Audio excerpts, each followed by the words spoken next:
San Luis Potosí. ¿Nuestra casa? ¿Sí? Una ciudad que tiene tantas cosas para contar. Ha cambiado mucho. Sí, desde que se inventó la fotografía tenemos algunos documentos que marcan cómo se ha visto a través de los años. Pero, ¿y antes? ¿Cuando no había cámaras? Bueno, pues tendremos que imaginarlo.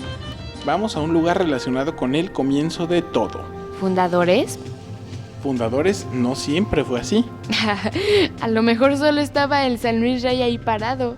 Claro que no. ¡Ay, qué intenso! Te estaba vacilando. Bueno, pues mira, para que no vaciles, te voy a contar un poco de cómo inició esta ciudad.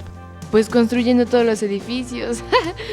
No me refiero a eso, me refiero a nuestros antepasados. Eres un gruñón. Sigue que me interesa. La historia cuenta que allá por el siglo XVI, a eso de los años 1500, los chichimecas aún vivían en el Gran Tunal, ahora San Luis Potosí. Y su comida preferida eran las tunas. Claro, si era la fruta más abundante en ese lugar, por eso se deriva su nombre. El Gran Tunal. Déjame terminar de contarte. Había muchos chichimecas, entre los más reconocidos los guachichiles, los guamares, los zacatecos y los pames. Y solían andar totalmente desnudos. A ellos no les importaba, y les nombraron chichimecas, ya que su significado en náhuatl era lugar de perros o perros sin correa porque andaban libres por todos lados. No exactamente.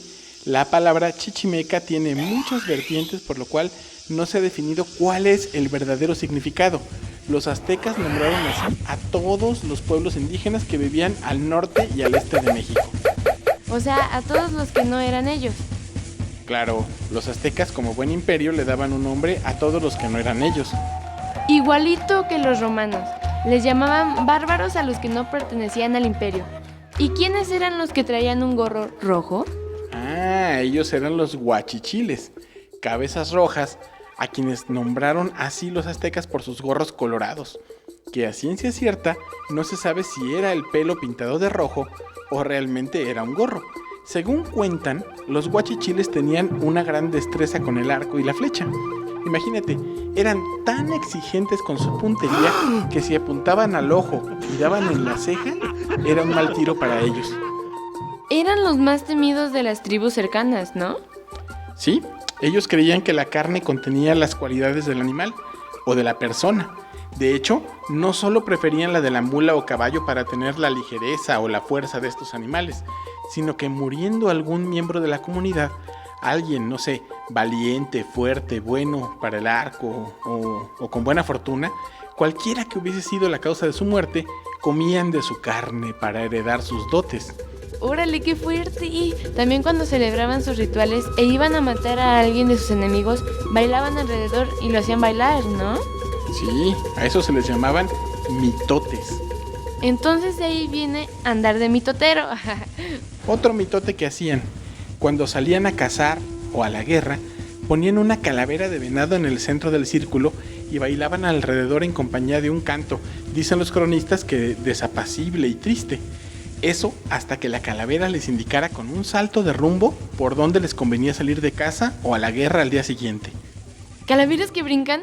Ha de haber estado muy interesante eso, pero eran muy buenos para el combate.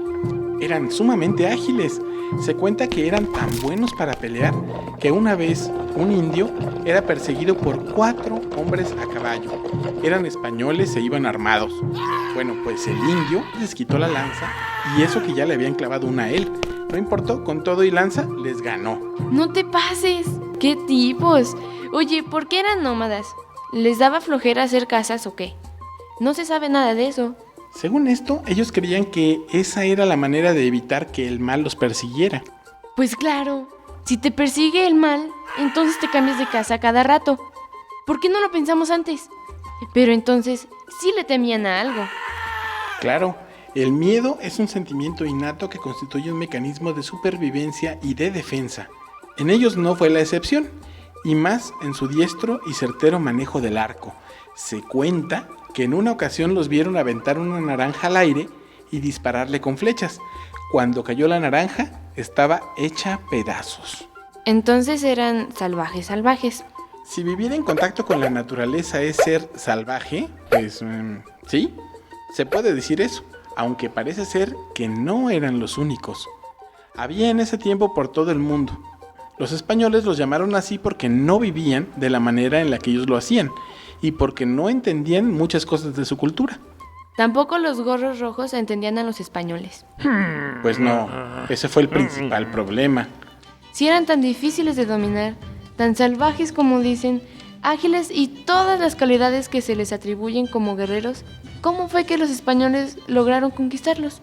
No les fue fácil, hicieron muchos intentos que no les resultaron. Aquí hay muchas cosas.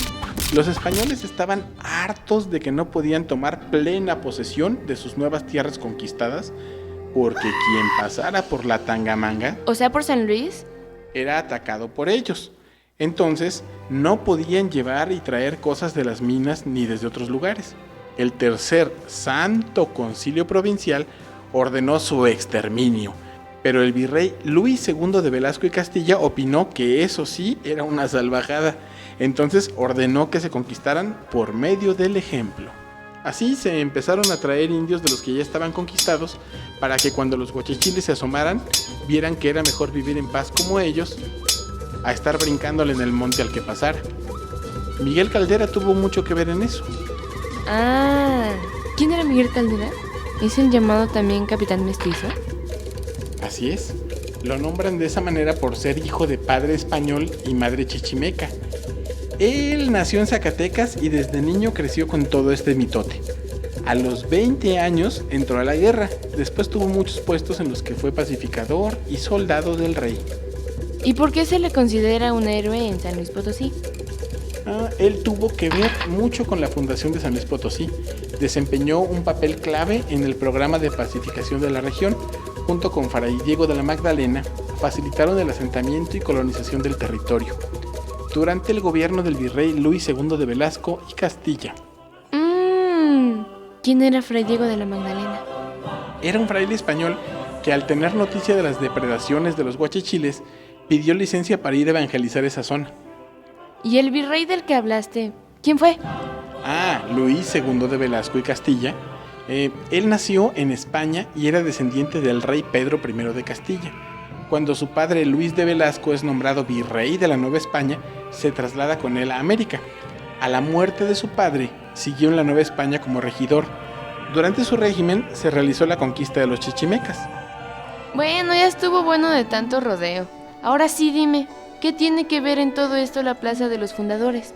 Bueno, después de la fundación de San Luis Potosí, la fundación del 4 de marzo de 1592 en el Cerro de San Pedro, porque había mucho para instalar minas ahí, se decidió establecer un nuevo asentamiento en donde había mucha agua. Lo que hoy es la Plaza de los Fundadores, antes era un ojo de agua para abastecer las minas. ¿Cómo llegó a llamarse San Luis Potosí? Yo solo sé que se festeja el 25 de agosto. ¡Es el mes de la feria! Sí, esa fecha tiene mucho que ver con el nombre de nuestra ciudad. Después de lo que te conté, a la ciudad se le da el nombre de San Luis Potosí debido a que San Luis, rey de Francia, era el santo patrono del virrey Luis II de Velasco y Castilla, y se le celebra precisamente el 25 de agosto. Y bueno, el nombre de Potosí se le da por las minas del Potosí en lo que hoy es Bolivia. Viene del quechua Poc-to-si, que significa riqueza inmensa. Con razón ahorita se sigue usando la expresión vale un Potosí, como para decir que algo vale mucho. Ajá, Potosí, según el diccionario de la Real Academia Española, quiere decir riqueza extraordinaria.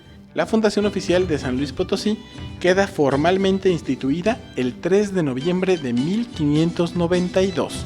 ¿Y los barrios? ¿Cómo se formaron? ¿Por qué se llaman así? ¿Cómo estuvo todo el teje y maneje? Ah, pues eso lo explicamos después. Ahorita quedémonos con esto que platicamos y con el orgullo de ser potosinos.